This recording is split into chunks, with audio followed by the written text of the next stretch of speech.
What is up, Blues? Welcome back to my channel, and in this video we will discuss why Kai Havertz is perfect for the false 9 role. Before we talk about Havertz, obviously we gotta talk about the false 9 position itself. And you guys know, false 9 is basically playing without a natural striker, and the player up top he kind of is withdrawn from the play. He attacks the spaces whenever he wants. He has a free roam. He can help up with the build up, and he can attack the free spaces and exploit the spaces behind the defenders, and he can move freely in between the lines, and that's what the role of false 9 is. And I think Havertz can perfectly fulfill that role, and I think he has all the attributes to play a high level in that position. As you guys know, when you play false 9, you tend to have less defensive responsibilities. And it's very good for Havertz because he's still adapting to the Premier League, to the intensity and the physicality. And I think when he plays as a false 9, it can help him to develop more physically and get used to the intensity. And it's much more physically easier for him to cope with the games. And when you play deeper in a number 8, or maybe even as a number 10, or maybe even as a right winger, it's kind of harder for you to, I guess, be physically eased into the league, especially when you are playing, when you kind of have to constantly press and track back. It's harder for you. But I think as of right now, false 9 is a perfect position for Havertz, which will help him to kind of learn about the league and physically get used to it.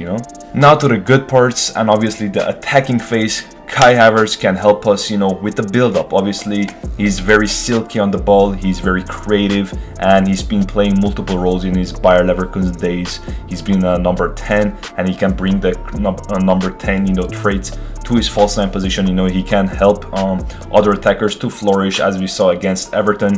His movement in behind, him dropping deep constantly opened up spaces for other attackers to exploit, and it was just a beautiful thing to watch when Werner and Hudson-Odoi were able to create and actually create things in between the lines for our other players. And the link up that he had with Hudson-Odoi especially, it was very unique, and they were constantly able to push Everton's backline higher because the center backs were getting attracted to him, and there was much more space to exploit. And we saw it with Marcos Alonso multiple times. He was able to get in very good positions. Same with Werner. And I think when you play as a false 9, center backs don't really know who to mark, so they constantly have to leave their positions. And if they're not really experienced, you can easily you're gonna be able to attack the spaces and basically have very good chances to score. Havertz, he can do bits in the false 9 position. He's very aerially good, especially for his age. He's dominant in the air. Obviously not quite to levels of Giroud, but obviously he's still very good in the air, and he can do a very decent hold-up play job. And his link-up play is superb.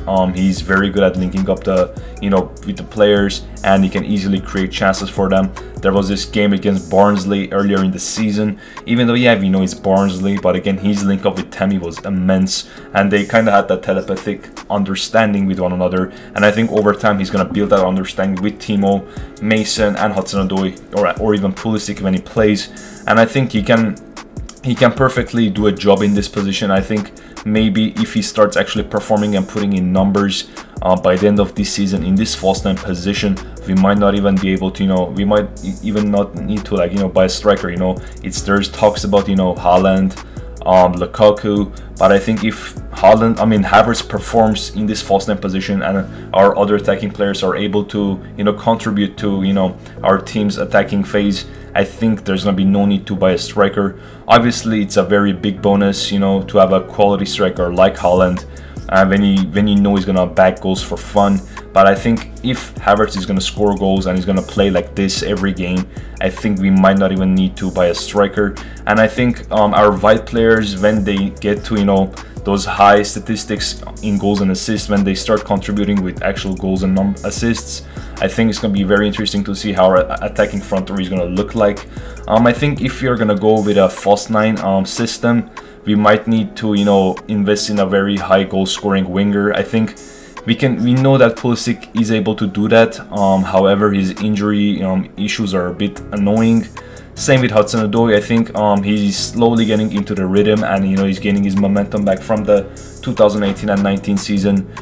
And I think that our other white player, you know, Ziyech, he's more like a creator and he's not really an inside forward. And I think Werner is like one of the only inside forwards we have, and I think maybe he's gonna flourish in this position. But I think we might need a right-sided inside forward in order to fully play this system, which can help us eventually, you know, win trophies. Who knows? But I think Havertz, I think as of right now, the false 9 position is the perfect role for him. He's gonna have less defensive responsibilities. He's gonna be able to, you know, contribute to the attacking phase much more easily rather than constantly thinking about the defensive responsibilities. And overall, I think, yeah, Tuchel has done a great job with easing in Kai Havertz into the team. And as of right now, we just have to wait and see how Havertz is gonna develop into this false 9 position. But thank you guys for watching. Hopefully you guys enjoyed it. Make sure to drop a like, share it with your other Chelsea fans, and see you later for the next video. Bye bye.